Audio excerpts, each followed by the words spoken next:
De tempos em tempos, alguns próceres do mundo globalizado tentam incutir e confundir arte com erotismo e pornografia em doses cavalares. Há limites constitucionais e até previstos no Código Penal. Nossos usos e costumes não podem ser deturpados por uma pseudo-arte e com enraizamento em deturpação de valores éticos e morais. A sociedade precisa reagir e ser protegida pela ação eficiente, pronta e oportuna do Ministério Público em favor das crianças, em prol da salvaguarda de ideais constitucionalmente assegurados e no intuito precípuo de não deixar entrar pela vala comum desvios e visões míopes, sempre sobre o que se define por arte e sua celebração por uma sociedade desenvolvida e moderna. Num tempo de violência e de mortes em abundância praticadas pela radicalização e pelo domínio do fanatismo, não podemos concordar com a arte erótica e com a pornoarte, ambas formas menores de engrupar e acantonar a nossa desesperançada sociedade num mar de lamas, sempre com apoio de faróis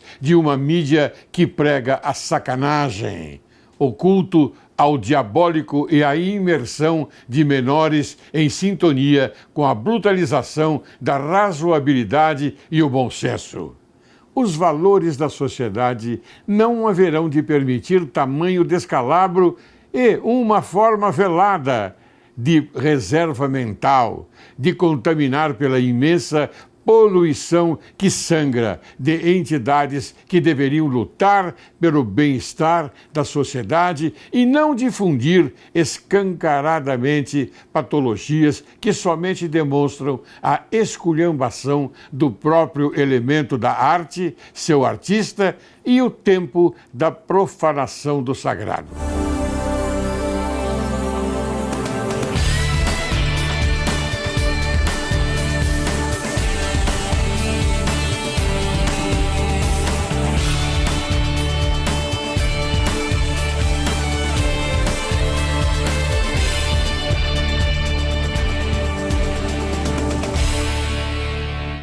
Direito e Justiça em Foco é o teu programa e o Brasil é o teu país.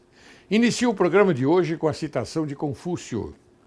Cuida de evitar os crimes, para que não sejas obrigado a puni-los. Hoje, Direito e Justiça em Foco apresenta a você, caro telespectador, Dr. Arildo de Oliveira de Paula, que vai falar sobre o tema Cultura, Arte versus Crimes contra a Liberdade Sexual.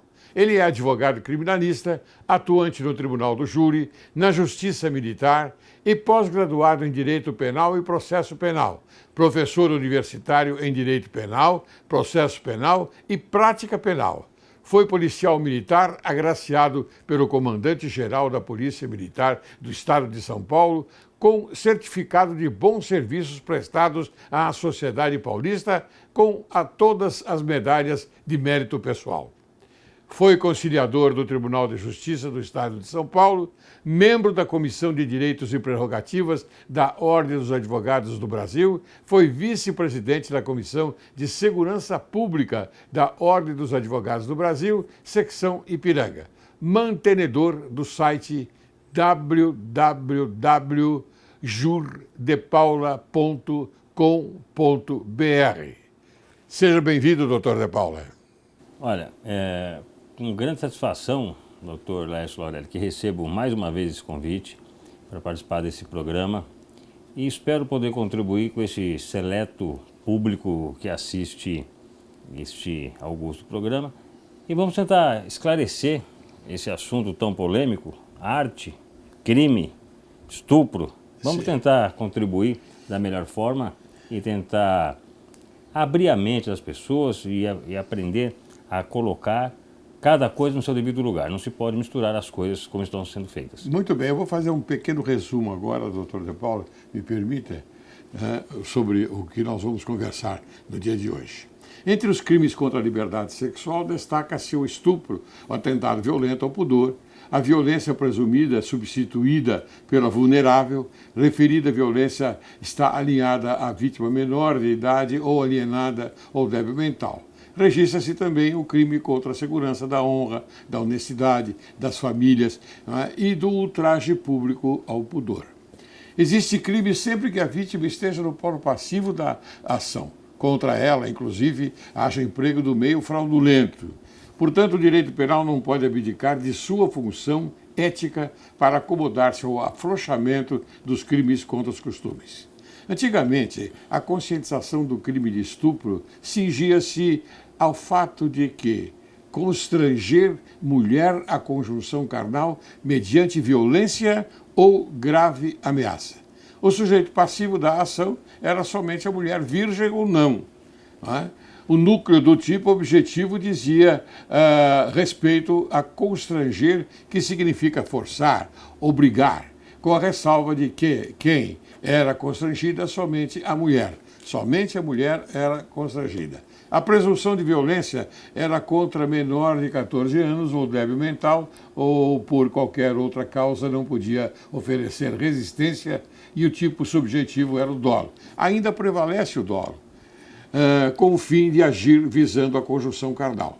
O dolo específico, consumação, com a cópula vagínica completa ou não. A extinção da punibilidade ocorria pelo casamento com a vítima ou com o terceiro, conforme o artigo 107, incisos 7 e hoje, artigo revogado, e os incisos revogados. Atualmente, com a revogação do artigo 214 do Código Penal, do atentado violento ao pudor, o artigo 213, estupro, assumiu a ação do referido atentado violento ao pudor e deu uma interpretação mais coerente, que resume a norma penal da seguinte forma: constranger alguém, mediante violência ou grave ameaça, a ter conjunção carnal ou a praticar ou permitir que com ele se pratique outro ato libidinoso. Portanto, hoje em dia, a ação genérica é genérica, constranger alguém. Correto? Você salientou muito bem quando fez esse comparativo do que era e do que é hoje. Antigamente, só poderia ser vítima de estupro a mulher. Só a mulher. Hoje, o homem também pode ser qualquer pessoa, sujeito passivo, vítima do crime de estupro. Mas eu acho que a grande renovação que teve dos crimes contra a liberdade sexual foi a introdução do revogado artigo 214, que tratava-se do ato libidinoso, incorporou então ao artigo 213 atual. Sim. Então hoje, tanto faz ser a conjunção carnal ou qualquer outro ato libidinoso. E aí tem uma observação. Não é só quem pratica o crime de estupro que responde, mas quem permite de alguma forma. Aquele que tem o dever de cuidar, por exemplo, de uma criança, deve coibir de alguma forma, que é uma conduta que nós chamamos de comissão por omissão. É aquela que ele tem o dever de proteger, mas não protege. Claro. Me perdoe a irreverência, viu, doutor De Paula? Eu sei que eu vou ser um pouco irreverente, mas esta peça com homem nu e a criança é arte ou é crime? Eu pergunto isso pelo seguinte fato, que eu já tenho a minha convicção formada, mas o senhor, que é um grande criminalista, que hoje nos brinda com a sua presença e com a sua cultura, sua eloquência cultural, que é muito jurídica, que é muito importante para o telespectador observar, eu faço essa pergunta: a arte ou crime? Bom, primeiramente, o que é arte? Vamos definir primeiramente o que é arte. Arte é todo evento que leva ao cidadão algo de bom, algo que construa, algo que eleve o ser, né? Isso é arte. Crime é toda a infração prevista no Código Penal ou em outras leis que nós chamamos de leis esparsas. Sim. Pois bem, esse ato repugnante que nós vimos, repugnante, asqueroso, Sim. que nós vimos, eu não considero arte. Nem de longe. Aliás, eu acho que é uma ofensa a quem pratica arte. Ali, se tivesse havido a mesma cena com pessoas adultas, entendo eu que não haveria qualquer tipo de questionamento quanto a crimes. Porque se fosse adulto, o adulto, desde que não tenha nenhum desvio mental, etc., seja totalmente capaz, tem o discernimento em se quer ou não fazer aquela peça. A criança, ela foi induzida àquilo. E pior, pela sua genitora. Pela sua genitora. Então, entendo eu que é crime, sim, previsto no artigo 240 do Estatuto da Criança e do Adolescente, combinado com o parágrafo 1º. Sim. É uma causa de aumento de pena quando o crime é praticado contra ascendente, descendente, para ficar mais simples, para que o telespectador entenda. Está escrito de uma outra forma, mas a alma da lei é esta. Quer dizer o seguinte, que se a mãe pratica o crime contra a criança, contra o seu próprio filho, a pena deve ser aumentada. Certo, perfeito. E eu entendo que, hoje chamado pátrio poder, essa mãe deveria perder esse pátrio poder. Submeter a uma criança daquela idade a uma cena ridícula que querem acortinar com o nome de arte, não podemos aceitar de forma nenhuma, Dr. Laércio Laurelli, nenhuma. E um outro ponto que deve ser levantado é se o pai, que me parece não estava presente nem na cena e nem na plateia, até onde eu tenho informação, mas precisa-se saber se ele tinha ciência disso. Se ele tinha ciência que a criança seria exposta a esse ato vexatório. Se ele tinha ciência, ele também pode entrar dentro do artigo 240. Ele também pode, porque ele tem o dever de zelar pela integridade física e moral do seu criança. filho, da criança. Se ele não soubesse, não há que falar em crime, porque entendo eu que esse tipo de crime não há a previsão culposa. O senhor diz, por exemplo, se ele não souber, no sentido de que a mãe cismou de levar a criança num lugar onde, afinal de contas, se desenvolvia uma pseudo-arte, é isso? Exatamente. E ele não teria conhecimento. Vamos imaginar hipoteticamente que a mãe tenha dito, olha, eu vou levar a nossa filha, fulana, no circo. No circo, vai lá ver o palhaço e etc.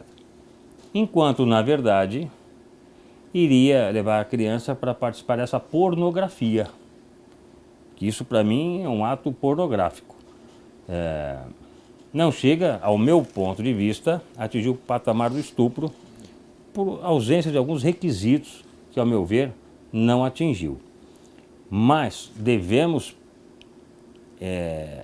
se valer dos nossos órgãos ministeriais, dos delegados de polícia, para que tomem as devidas providências e, se for o caso, até fechar o Museu de Artes Modernas.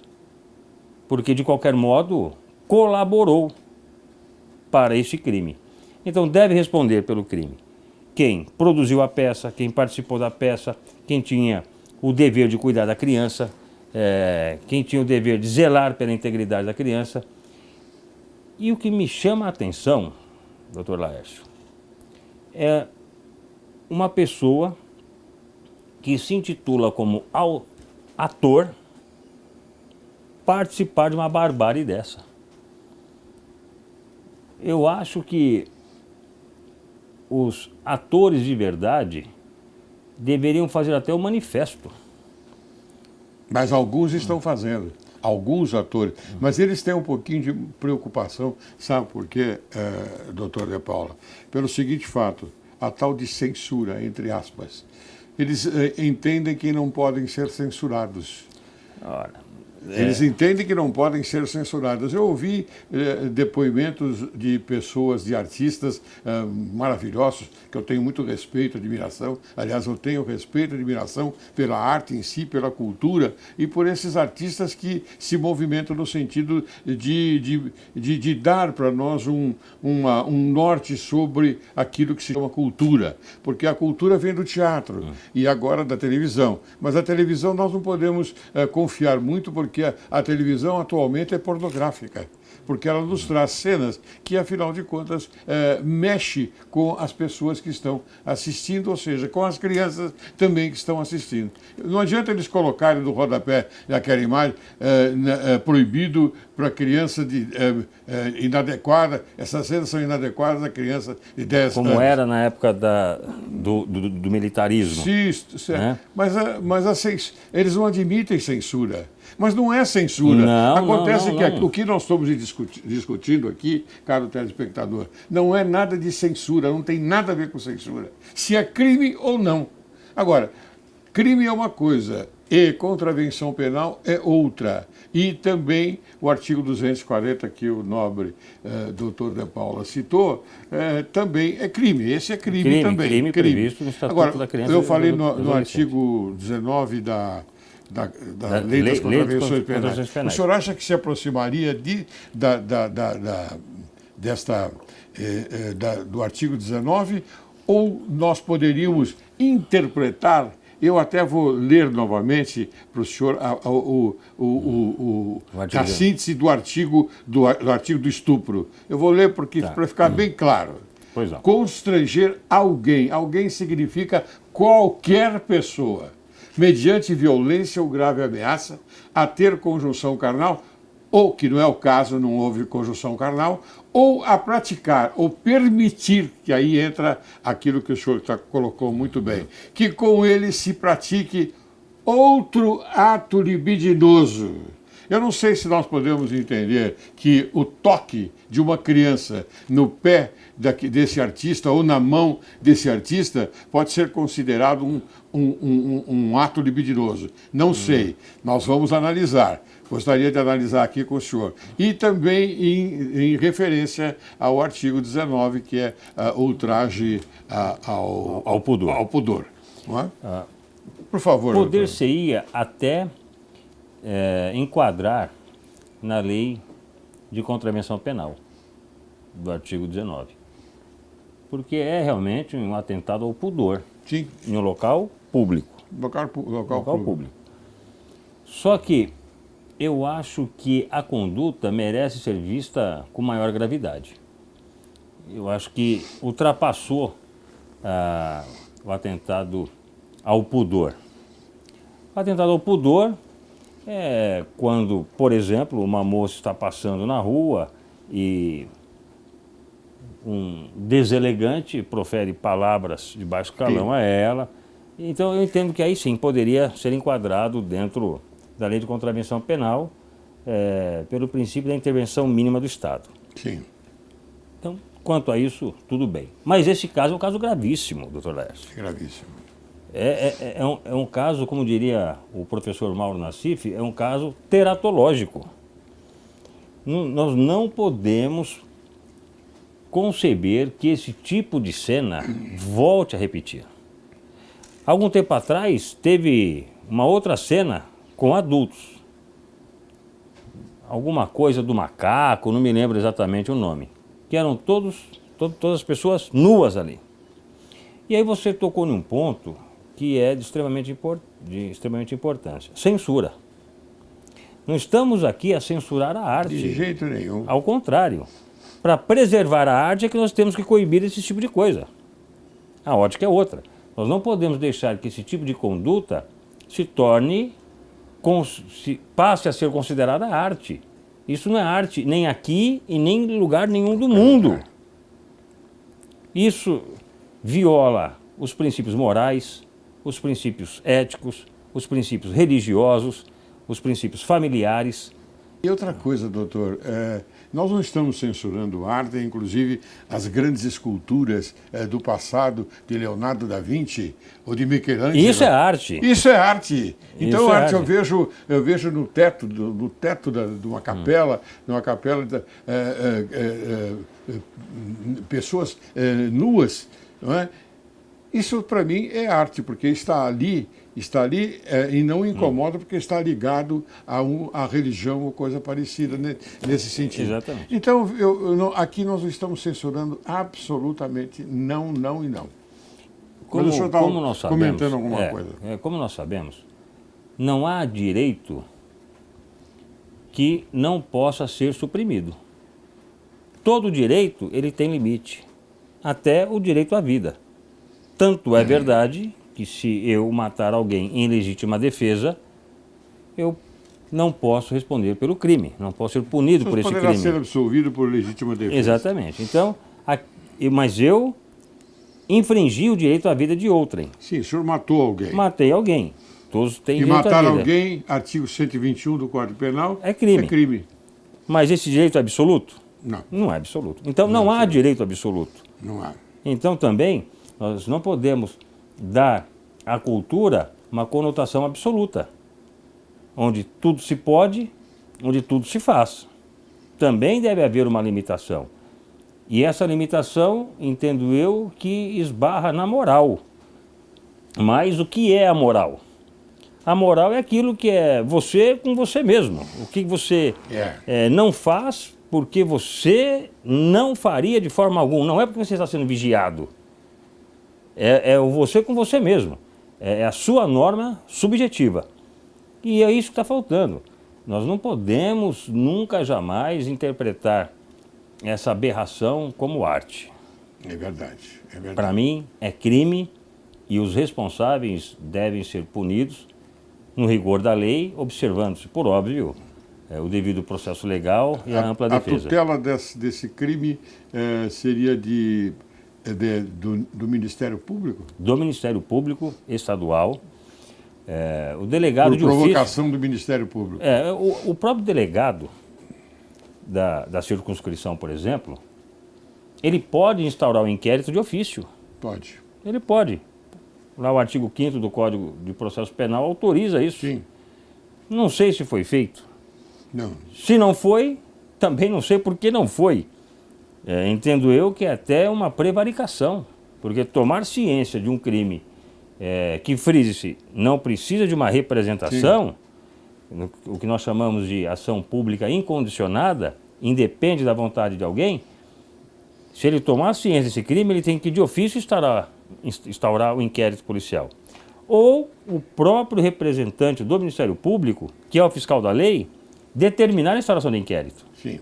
Mas me parece que nada disso foi feito por desídia, negligência ou desconhecimento de alguma forma. Bom, antes de eu chamar o pequeno intervalo, eu quero aqui afirmar. Então, quer dizer que até este momento da nossa conversa, não é, nós podemos considerar arte a peça apresentada no Museu de Arte Moderna? Não é arte, é crime. Muito bem. Eu vou chamar um pequeno intervalo. Ok. Você aguarde que logo, logo retornaremos.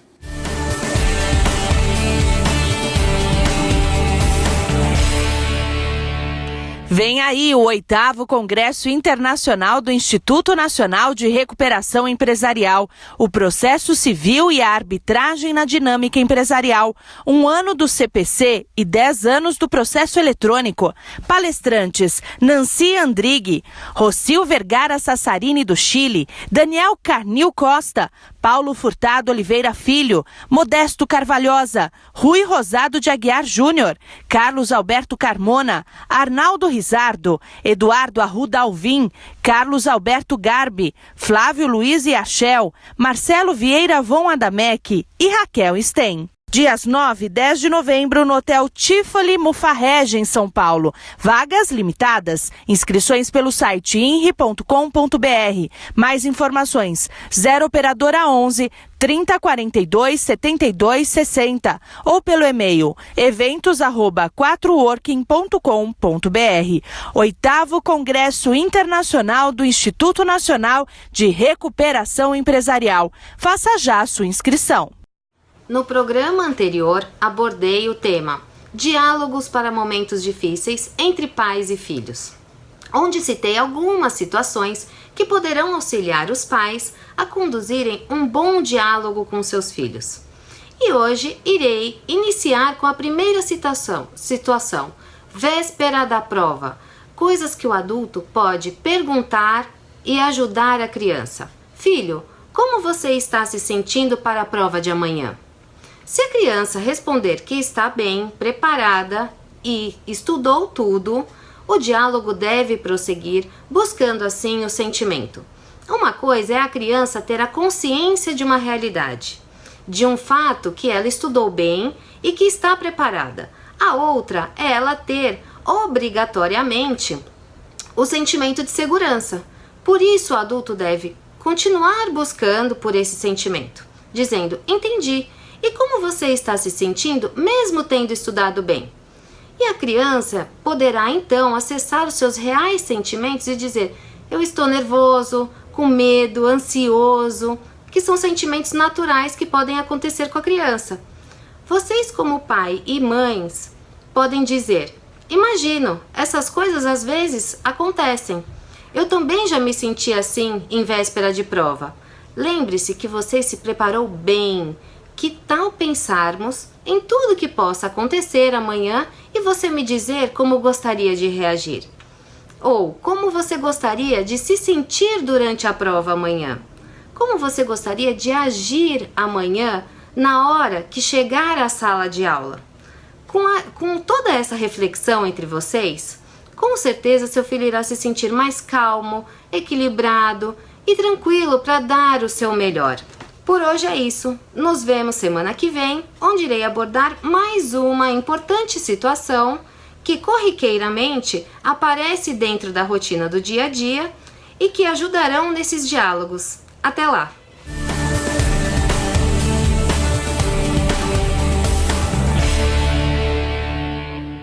Retornamos. Hoje conversando com o excelente advogado criminalista, Dr. De Paula. Dr. Arildo De Paula. Então, doutor De Paula, ficou caracterizado no primeiro bloco que pode ser considerada, a peça não pode ser considerada um momento de arte, não é? De jeito nenhum. Muito bem. Dito isto, então, a mãe que participou da apresentação, que levou a criança nesta apresentação, ela incorreu em algum tipo de crime? Incorreu. Se o senhor acha que incorreu, qual ou quais crimes? Ela incorreu, ao meu sentir, no artigo 240, parágrafo 1º do Estatuto da Criança e do Adolescente. Esse artigo diz o seguinte: contracenar com criança praticando sexo explícito, não é o caso, ou ato pornográfico. E aí é onde eu acho que se enquadra. É o ato pornográfico. Com criança. Ela praticou esse ato, ela induziu a criança? Induziu. Induziu, de forma extrema de dúvidas. Ela conduzia a criança onde a criança deveria tocar no homem nu. As imagens não mostram. Até onde eu vi, toca-se na mão e nos pés. Não sei se houve toque em alguma outra parte. Não, Aliás, nós não podemos afirmar. não podemos isso, afirmar. Não, isso não. Mas o que me chama a atenção é... Mas isso não importa, está implícito. O que me chama a atenção é qual a necessidade do homem nu. Poderia estar de camiseta e bermuda, já que a intenção era tocar na mão e nos pés. Não havia necessidade de constranger essa criança a presenciar um homem nu. É verdade. Agora, há uma diferença circunstancial, doutor De Paulo, não sei se o senhor vai concordar comigo. Se você apresenta uma peça de teatro onde as pessoas não são convidadas a ir, mas elas pagam para assistir uma peça de teatro, onde você, em determinado momento da cena, as pessoas estão todas nuas, como, por exemplo, tivemos aqui o caso do Hair. Lembra-se desse espetáculo? Foi maravilhoso. Quem estrelou o espetáculo, me lembro até hoje, o Altair Lima, um grande ator. Não me recordo. Então, esse espetáculo, por exemplo, em determinado momento, os artistas, eles estão todos nus no palco. Aqui da plateia, pago, note bem, pago, não houve convite de esponte própria dos produtores da peça, mas sim pago, para assistir um espetáculo de, não posso chamar de arte, mas um espetáculo artístico. Um espetáculo artístico. Esse espetáculo artístico foi levado a efeito, mas também com a proibição da entrada de menores de 18 anos. Pronto. Menores de 18 anos não podiam entrar para assistir essa peça. Você tocou num ponto interessante. Quanto a esse fato que nós estamos debatendo aqui, foi indagado a um juiz e um desembargador. Se era crime ou não era crime. Desvirtuaram o assunto. Né? Não responderam, pela reportagem que eu vi, se era ou não era crime. E se submeteram ao entendimento do seguinte: o estabelecimento tem que colocar uma placa na entrada limitando o público, a idade do público. Mas não é isso que está sendo questionado. Nós não estamos questionando o público, estamos questionando a peça. Estamos questionando a peça. O público, se lá tinha menor ou não tinha menor, nós não sabemos, não podemos afirmar isso. Mas o que adiantaria se lá estivesse uma placa, olha, proibida a entrada de pessoas menores de 18 anos. Se no palco tinha uma criança praticando essa barbárie. Mas a criança não seria, então, se fosse uma peça, ela não teria autorização do juizado de menores. O juiz jamais iria autorizar. Jamais autorizaria. A não ser que fosse um lunático. Jamais autorizaria. Não teria condições mínimas. O que eu sinto aqui nessa história de arte, eu inclusive militei durante algum tempo na minha vida pelo caminho da arte, eu entendo que a conscientização de um sentimento interior que em determinado momento extravasa e ele se torna exteriormente à vista das pessoas. Mas esse sentimento, por exemplo, como um quadro pintado, um quadro nu, né, pintado por um... Há nu artístico. Há nu artístico. Veja bem, o que nós estamos discutindo aqui não é a nudez. Não. É a nudez com uma criança do lado. Exatamente, a presença de uma criança. O ponto que se espera é este. É a criança ao lado de um homem nu. E quando o senhor falou no traje ao pudor, o senhor sabe muito bem que a interpretação do artigo 19 da Lei das Contravenções Penais, ele é categórico. Por exemplo, se você encontra um homem fazendo xixi em determinado local, ele coloca sua genitália à exposição. Isso chama-se ultraje ao pudor. Também se enquadra no artigo 19. Se enquadra. Ultraje ao pudor. Quer dizer, não vamos tapar o sol com a peneira em detrimento de alguns artistas que querem camuflar esta vergonha nacional. Na minha visão, é uma vergonha nacional em manifestação de censura da arte. Tem nada a ver. Não tem nada a ver. Absolutamente nada a ver. Então, quer dizer que eu Eu, se fosse analisar, não é, cá entre nós, eu estou diante de um brilhante advogado, mas eu já não tenho mais eu não posso mais discutir com o senhor pelo seguinte fato, porque o senhor é um brilhante advogado, o senhor é um defensor, não é? E eu tenho a minha parte como o senhor é defensor de alguém que eu procura para livrá-lo de uma situação criminosa. Eu não, eu já tenho, a minha cabeça está voltada para a sociedade. Sim, eu defendo como brilhante desembargador. O senhor é muito bondoso, muito generoso. Realista. Eu vejo o seguinte, a norma tem que ser interpretada. A norma penal tem que ser interpretada. E hoje o artigo 213 do Código Penal é interpretado dessa forma. Alguém significa generalizado, qualquer pessoa. E o vulnerável, que daqui a pouco eu vou fazer uma pergunta ao senhor sobre isso, não é? Estava lá presente. Por que trocaram o nome de presunção de violência para vulnerável? Vulnerável já está dito, não precisa nenhuma interpretação, meu Deus do céu. A criança é vulnerável, aquela criança na tenra idade. Não é? Mas então quer dizer que esses crimes o senhor acha que aconteceram, esses que o senhor relatou para nós, 240 e artigo 19 da Lei das Contravenções Penais. Por um princípio do direito penal, denominado princípio da consunção ou da absorção, ou seja, o crime maior absorve o menor,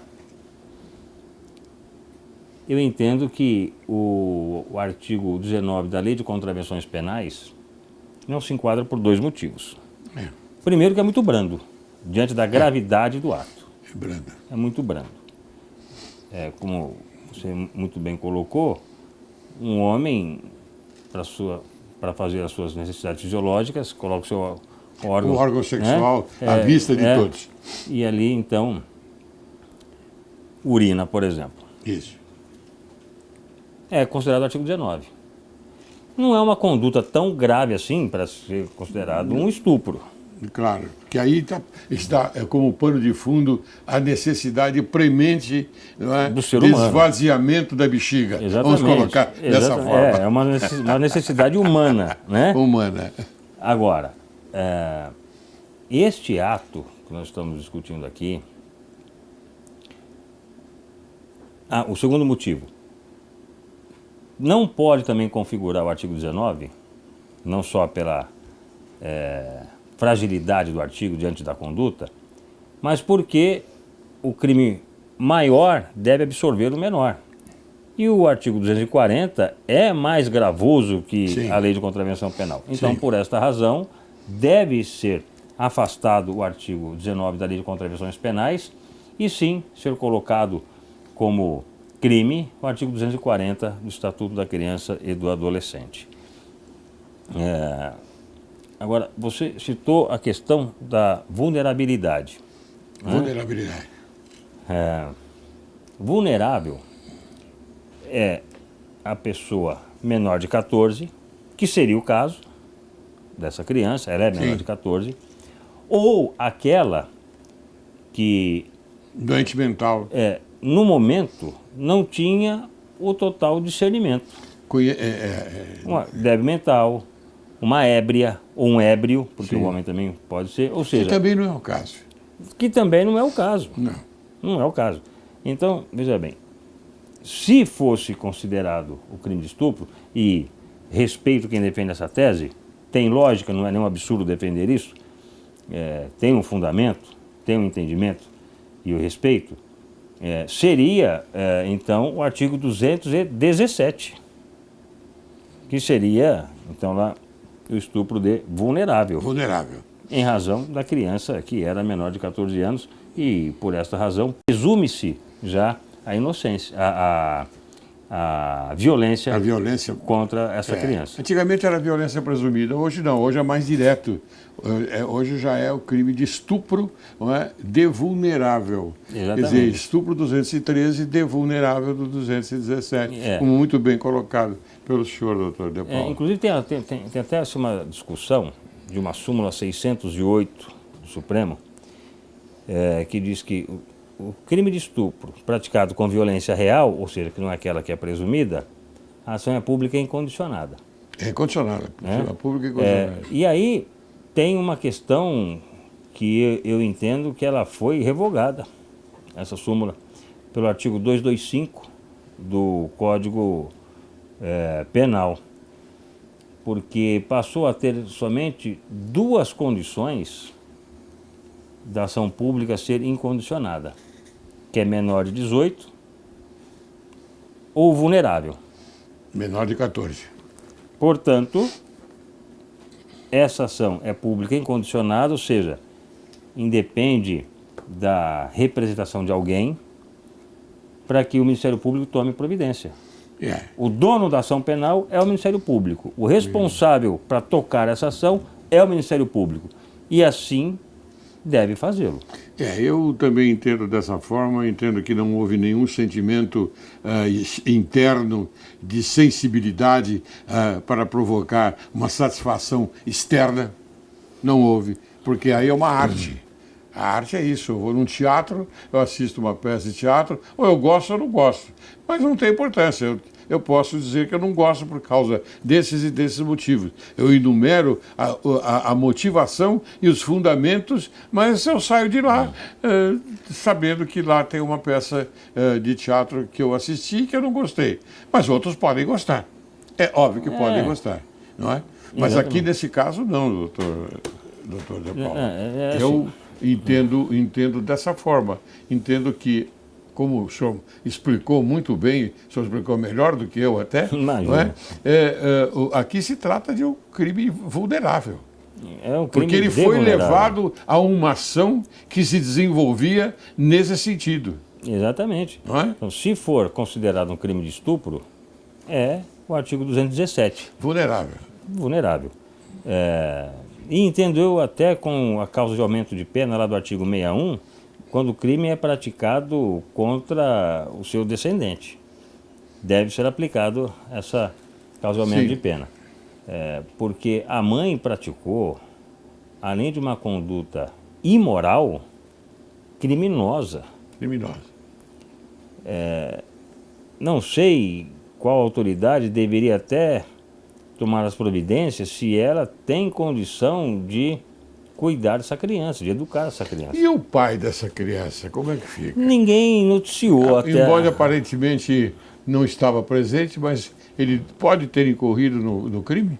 Pode, se ele tinha ciência como aquela, aspas, arte iria se realizar e permitiu, ele incorre no crime lá do 240, né? Ou, se for a questão do estupro, naquela parte, ou permitir que com ele se pratique. Sim. Né?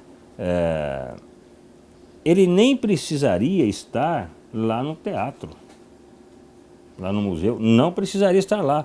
Bastava ele saber de que aquela cena seria produzida naqueles moldes. Teve a permissão dele. E ele foi conivente de uma forma omissa. Teve permissão dele. Teve a permissão. Então, deve responder da mesma forma que a mãe que praticou lá, que induziu a criança para cá e para lá tocar em um homem nu. É descabida essa conduta. Chego a dizer até que é irracional para uma mãe. Eu tenho para mim, viu, doutor De Paula, que o Estado não é bom atualmente para conduzir os destinos do nosso país. Eu digo o Estado, os governantes. Os governantes eles são culpados de tudo isso, porque eles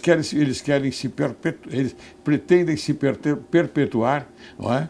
na vida pública, porque isso dá dinheiro. Inclusive, Langeiro, esse evento foi patrocinado pela Lei Rouanet. A Lei Rouanet, onde eu ia chegar. A lei com dinheiro público ainda. Dinheiro público, usando dinheiro público. Quer dizer, é o cúmulo, não existe uma sensibilidade maior do certo e do errado.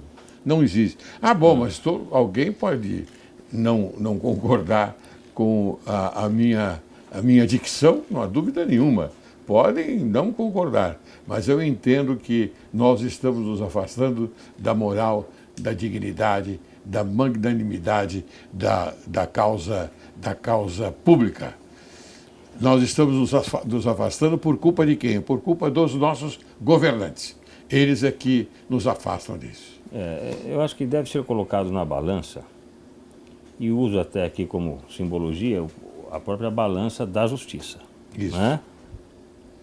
De que lado que tem que pender mais? A pornografia transvertida de arte ou a moral e os bons costumes? A arte erótica, Né? A pornografia como a roupagem, né, de arte, ou a arte verdadeira? Não adianta alguns dizerem, mas está querendo se censurar a arte. Não é isso, longe disso. Não. A arte faz parte da evolução humana. A arte O que não pode não ser faz censurada parte nunca. da evolução humana é você submeter uma criança a atos pornográficos. A arte é a fonte do conhecimento. Tem do até conhecimento. uma grande amiga minha, chamada Alessandra Gelber. Sim. Ela é da região de Campinas e ela faz exposição de artes brilhantes. Aquilo é arte. Sim. Né? Ela leva conhecimento, ela leva cultura, Claro. para as outras pessoas, eleva o ser humano. Sensibilidade. Agora, dizer que uma criança tocando no corpo de um homem nu, poderia ter pego na orelha, não importa. Não importa, tocou o corpo do homem. E digo mais, não precisaria sequer ter tocado. Bastaria a presença. Bastaria a presença física. Não, eu pergunto, aquele indivíduo nu era necessário? Não. Não. A criança deveria estar naquele local. Se aquele homem estivesse com uma camiseta, uma bermuda, tudo bem, né? Vamos tentar olhar com bons olhos. Olha, a mãe está ensinando me fugiu a palavra aqui. Por analogia, Analogia, né? Anatomia humana, né? Tudo bem, não tem problema. Um homem devidamente vestido. Agora, tanto é que ele pode tocar uma criança, às vezes você está brincando no supermercado, você brinca, oi neném, tu me passa a mão na cabeça da criança, você nem conhece a criança. Mas isso não é um ato libidinoso. Claro, não é. Né? Agora, Não. você nu, em uma praia de nudismo, com uma criança, por exemplo, e dizer que aquilo é arte, é liberdade. Estranha aquele local. Não é. Uma pessoa, Não é. Nudismo, o senhor diz, uma praia de nudismo, estranha aquele local, não é? Porque nunca esteve presente e nem seus parentes estiveram lá. Exatamente. Muito bem, doutor De Paula, eu fiquei encantado com a sua presença aqui, Obrigado. com o seu modo de colocar essa matéria, que para mim é muito interessante. Não importa se nós estamos certos ou errados naquilo que nós estamos colocando. Eu, por exemplo, entendo que houve estupro de vulnerável. Eu entendo. O senhor já entende de uma outra maneira. Mas, o direito é bom por causa disso. por causa disso, mas eu continuo pensando dessa forma. E eu agradeço ao senhor por vir aqui e me dar também essa oportunidade de mostrar ao telespectador, não é, aquilo que nós estamos fazendo. Nós estamos dando o quê? Nós estamos dando uma vantagem muito grande, o direito de externar o pensamento. Esse é o direito de externar o pensamento. O seu pensamento e o meu pensamento. Agora, isso é democracia. Democracia. Essa é a democracia.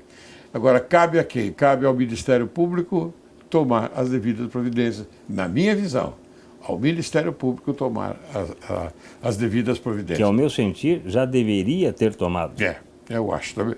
Bem, doutor De Paula, eu quero apresentar ao senhor um CD de um grande amigo que tem, o desembargador Carlos Henrique Abrão, que conhece direito público como ninguém, conhece, ele inclusive ele é expert no assunto de tribunais, ele sabe como edificar um tribunal no sentido de levar as causas dos tribunais num bom sentido. Então eu entrego para o senhor. Eu recebo com muito carinho. Espero que o senhor assista, né? E já entregar também um livro traduzido por mim, O Crime Complexo, de Silvio Ranieri, e a Quartier Latin foi Recebo com muito carinho também. Tá bom? Muito Agora, obrigado. as suas considerações finais. Bom, eu gostaria de mais uma vez agradecer o convite e voltarei aqui quantas vezes for convidado. Claro, Porque uma honra é para um nós. programa sério, não é um programa que está aqui para fazer falcatruas, fazer sensacionalismo.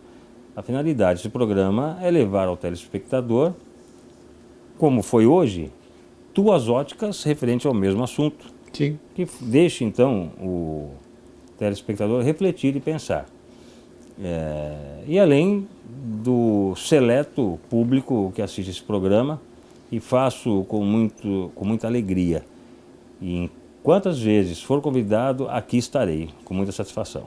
Caro Dr. De Paula, tendo em vista que nossa conversa de hoje cingiu-se sobre os crimes de liberdade sexual, alinhada sob a égide da hegemonia cultural oblíqua, diante de promessa do filósofo Antônio Gramsci, que prometia fortalecer a transformação consoante sua própria fala, que dizia: nós vamos destruir o Ocidente, destruindo sua cultura, vamos nos infiltrar e transformar a sua música, sua arte e sua literatura contra eles próprios. Daí, então, permito-me lembrar o decálogo de seu mestre, Lenin. Primeiro, corrompa a juventude e dê-lhe liberdade sexual. Segundo, infiltre e depois controle todos os veículos de comunicação de massa. Terceiro, divida a população em grupos antagônicos, incitando-os a discussões sobre assuntos sociais. Quarto, fale sempre sobre democracia e em Estado de Direito, mas, tão logo haja oportunidade, assuma o poder sem nenhum escrúpulo. Quinto, colabore com o esbanjamento do dinheiro público. Sexto, coloque em descrédito a imagem do país, especialmente no exterior, e provoque o pânico e o desassossego da população por meio da inflação. Sétimo, promova greves, mesmo ilegais, nas indústrias vitais do país. Oitavo, promova distúrbios e contribua para que as autoridades constituídas não as coíbam. Nono, contribua para a derrocada dos valores morais, da honestidade e da crença nas promessas dos governantes.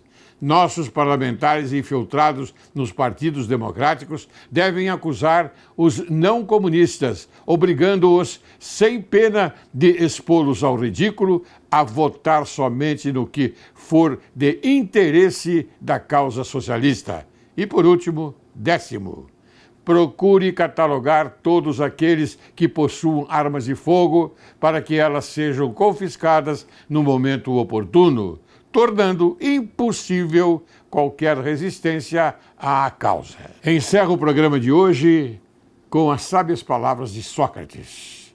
Se vires que alguns cidadãos agem contra a minha autoridade, não temas romper o silêncio. Denuncia-os. Ocultar o crime é participar dele.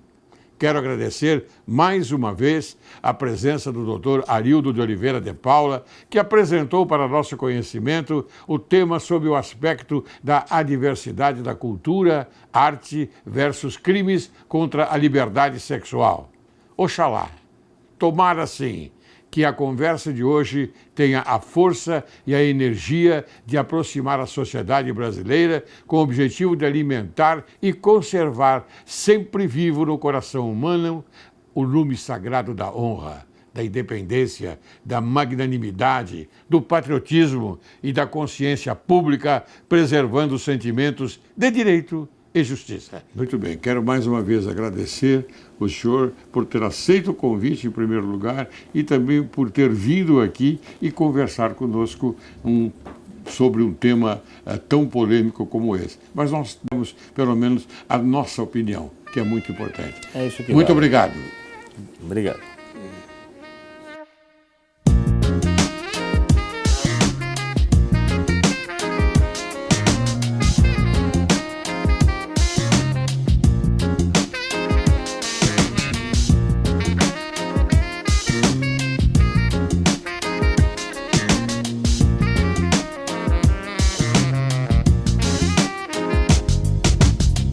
Si ma folie fait ton désespoir,